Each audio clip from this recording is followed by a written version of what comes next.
Nandito yung mga Kulang pa sa akin na baka sir, baka sa turo.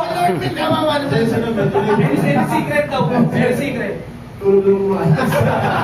Ayan, very busy po sa inyo lahat.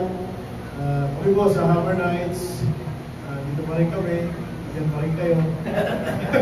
Sa ating mga national officers, si Mula Isa-Isa, kay Honor EJ, marami naman pinag-uusapan yan para sa akin ng Lia.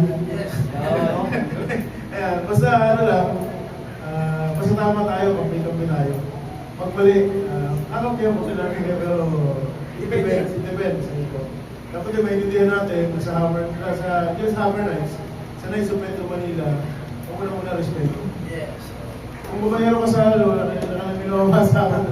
Kung bumayero ka, kailangan dito kasi kero ka lang. Kailangan lagyan. Tapos, especially sa mga nights and sis natin, kapag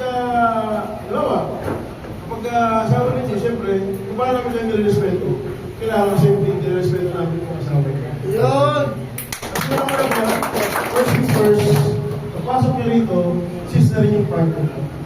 Okay? Hindi pwedeng bawa. May bagong pasok yung asawa ng partner. No sa atin yun. Okay? Hindi pwedeng pakialaman yung partner ng may partner. Especially sa nights.